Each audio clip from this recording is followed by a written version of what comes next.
Welcome, everyone, and thank you for joining us for this special conversation on the recently concluded elections in Liberia and the future of democracy in West Africa.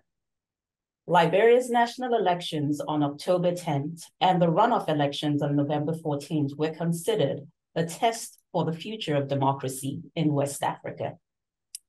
My name is Oge Onubogu, and I'm the director of the Africa program here at the Wilson Center. Since 2020, we have seen a resurgence of military coups in the West African sub-region, with military officers using force to seize power in 4 of the 15 member countries that make up the Economic Community of West African States, ECOWAS.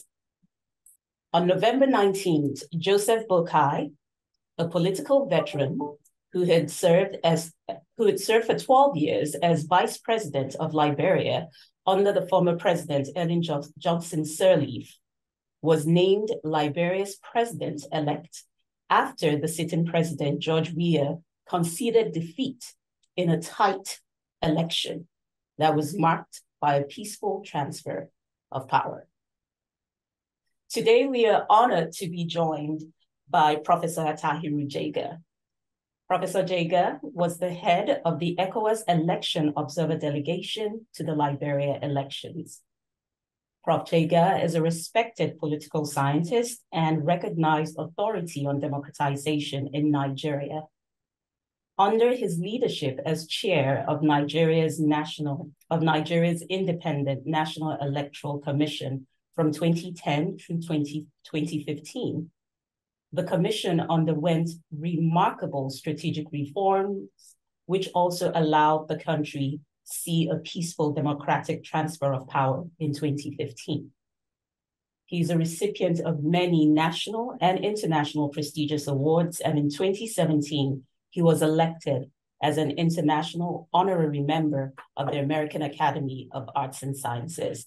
Prof, thank you so much for joining us today. Thank you so very much, Oge. It's a pleasure to be on this program. Thank you so much, Prof. So we're going to dive right into the questions. And I'm going to quote from the ECOWAS statement following the Liberian elections. The statement said, Liberians have once again demonstrated that democracy is alive in the ECOWAS region, and that change is possible through peaceful means. Could you please elaborate on what the recent elections in Liberia could signal for the future of democracy and representative government in West Africa? Thank you very much. That quote you read actually captures the sentiment of the team that went to observe the Liberian elections on behalf of ECOWAS. As you pointed out in your introductory remarks, we have seen what some people are calling a resurgence of military coups in the sub-region. And there are apprehensions anytime elections are held as to whether they can be free, fair, and peaceful, because of the fear that virtually all of these reversals with military coups have occurred as a consequence of badly held elections which lacked integrity and which gave the opportunity for the military to strike. So Liberia, really, we need to commend the Liberian people for the way and the manner in which they prepared for these elections and came out in a very disciplined manner to participate in the electoral process, a process which I must also add was very, very well organized. The National Elections Commission in Liberia did a very, very commendable job in spite of constraints of resources and in spite of the time, limited time they had to prepare for these elections. And to cap it all, just following the presidential runoff elections, we have seen how President George Weah graciously accepted the results and called and congratulated the winner, the candidate of the EUP opposition party, Joseph Bokai. So these are rare things happening in Africa. And I think the last time we saw this was in Nigeria in 2015. And it happening when there are serious concerns about elections, giving military officers the opportunity to strike. It's a very, very commendable thing that has happened. And that is why we believe that the elections signify that democracy is alive and well in our sub-region. Thank you very much, Prof. And to add to those commendations on Liberia, I believe these were the first elections that was managed solely by the Liberian government without international funding or assistance since the country emerged in 2003 from a devastating 20-year civil war. So definitely commendations are in place. Now, you mentioned the resurgence of military coups in West Africa. Alongside that, we've also seen unconstitutional changes in government and some presidents that have disregarded constitutional term limits. In this case, and with these unfolding events in the region, ECOWAS really finds itself at a crossroads where citizens are questioning across the continent, in West Africa, are questioning elections, are questioning democratic government. What, in your opinion, now that ECOWAS has found itself in this situation, what's your advice on how the sub-region and how the body ECOWAS should respond at a time like this? Yeah. No, obviously, it's unfortunate that we are seeing these developments, not just military coup, but effort by elected presidents to change the term limits. And of course, usually they do this by trying to manipulate the legislative processes in order to get that regrettable outcome which they desire. So obviously, unfortunately, because of the challenges, economic challenges, and the poverty and the failure of governance in many of the countries in our sub-region, we have a situation in which citizens are either exiting or withdrawing from the electoral process and are becoming apathetic and indifferent to the political process generally and the electoral process in particular. And I think it is this tendency that allows reckless politicians and leaders to continue to manipulate the process in order to achieve their selfish. To say that ECOWAS is at a crossroads, because although previously ECOWAS had taken very strong positions against unconstitutional changes of government, in reality, ECOWAS has seemed unable to deal with the military coupists and to also deal with these elected civilians that try to change term limits. And I think that is posing what one can call a credibility crisis for ECOWAS, because those strong resolutions to deal with this untoward activities, the sanctions that they impose appear ineffective, and also increasingly there is lack of cohesion in terms of how the other West African leaders can have a consensus and take a decisive action against these unconstitutional changes. So certainly ECOWAS is at a crossroad. We just hope that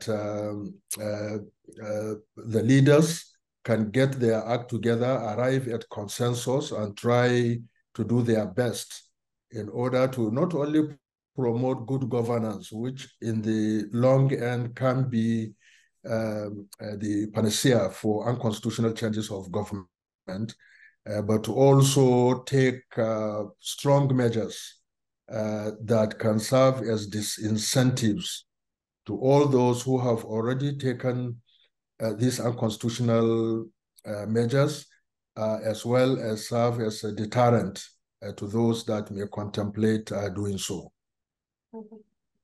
Well, thank you so much. And I actually want to follow up on that question, on that same question too as well, to ask if there are any tools at the disposal of ECOWAS to actually engage in this current period now.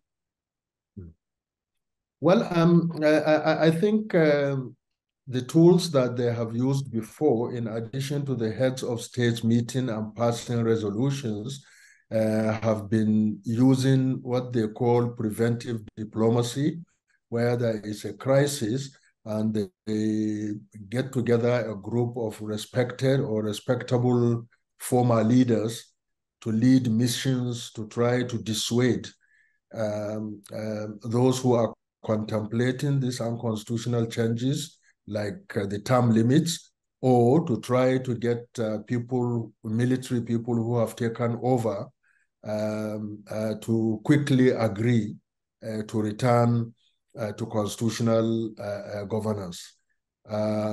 Regrettably, these measures increasingly appear to be ineffective.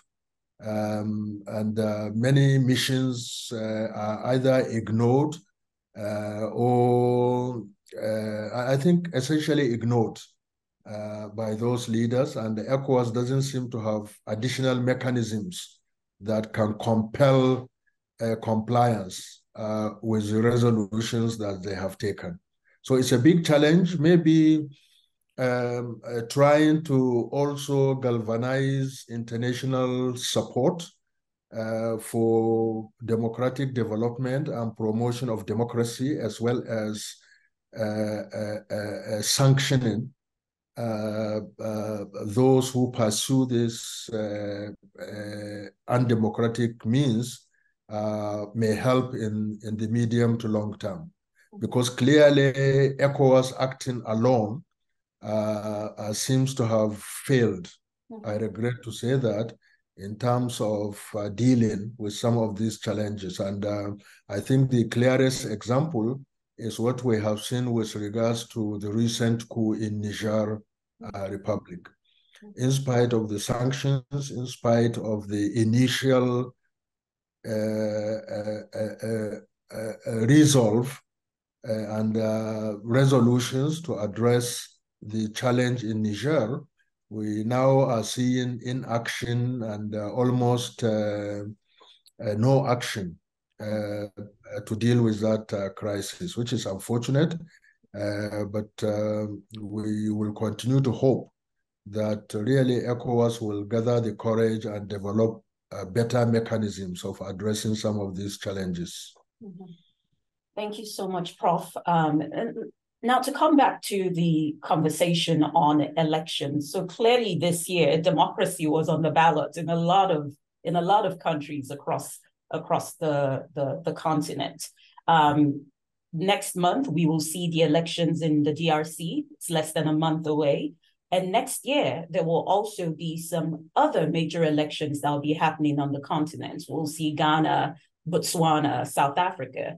And apart from elections on the African continent, there will be global elections too as well, including in the United States. So 2024 is going to be a big year for elections across the globe. Are there lessons learned from the experience in Liberia that we could apply as we look at elections coming up in the future? Well, definitely, and in particular for African countries, there are very good lessons coming out of Liberia. I think the first key lesson is that an election management body needs to endeavor not only to be to plan very well and execute their plans very well, in spite of the constraints that they face in the political environment. There is also the need for stakeholders involved in the electoral process to engage with the process with a constructive attitude, rather than this attitude which has prevailed in the African continent, in which those vying for offices, particularly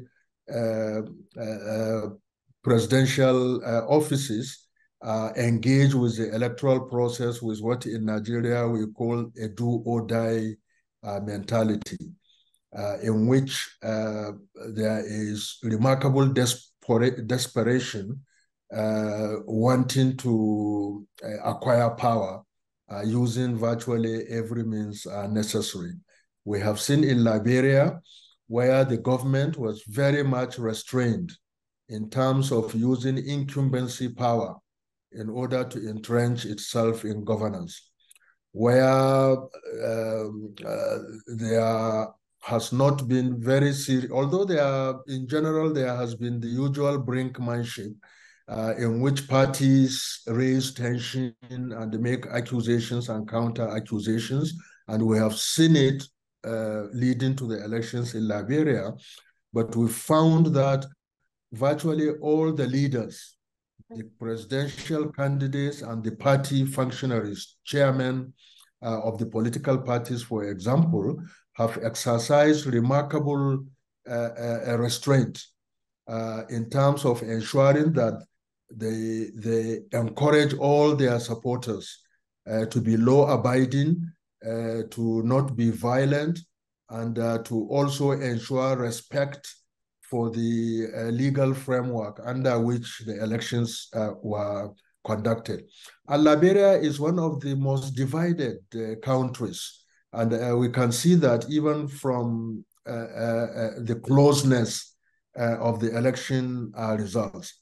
But in spite of that, and in spite of the apprehensions globally of things getting out of hand post-election, particularly before results are declared, we've seen virtually no violent incidences. And then we saw this icing on the cake, where a serving president, even before the official results are announced, reached out to the presidential candidate of the opposition party to congratulate him, accepting the results, and also pleading for peace and the need for a process that can engender peaceful conduct beyond the elections. So I think that is a remarkable lesson that all politicians, particularly those vying for the highest offices in the land in Africa, need to learn from. Politics, some people say, is a game, you know, but even if it is not that kind of game, but it definitely is, it requires sportsmanship, and it requires a very constructive attitude and mindset to obey the legal framework for the elections, to always ensure as leaders that we promote peaceful conduct even amongst our supporters, and at the end of it all, to extend hands of fellowship and friendship, to commend those who have won, and to accept defeat if we are the ones defeated. So graciousness in defeat, I think, is a valuable lesson for our politicians to learn and to imbibe. And also, beyond just elections, whoever won needs to have an open mindset with regards to having a broader inclusive process that can try to minimize, if not totally eliminate, the kind of divisive politics that we see in many of our countries. I think all of these positive things we've seen in the elections in Liberia, and I mean, in a clearly post-conflict society, a society that has had 2 civil wars, you know, and where everybody is worried anytime there is election, there is a fear of violence and a regression back to those unfortunate days.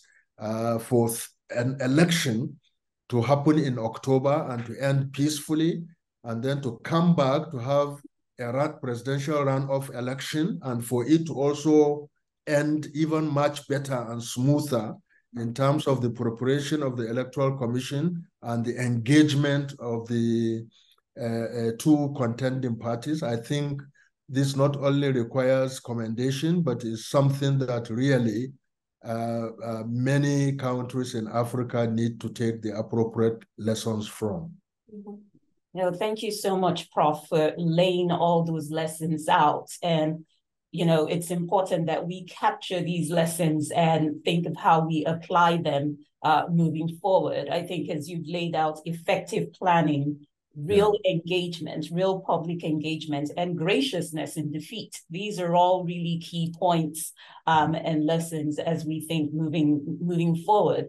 And I think also it shows the vibrancy of citizens, that citizens want to engage in a process where they know that their voices will be heard and their votes will count. So thank you so much for joining us today for this conversation. You know, I think you clearly laid it out that elections do not equal democracy, but elections really provide a benchmark that shows that effective representative government is possible. So thank you so much, and we look forward to continuing this conversation with you. Thank you, Prof. Thank you so very much for having me, and I wish you all the best too. Thank you.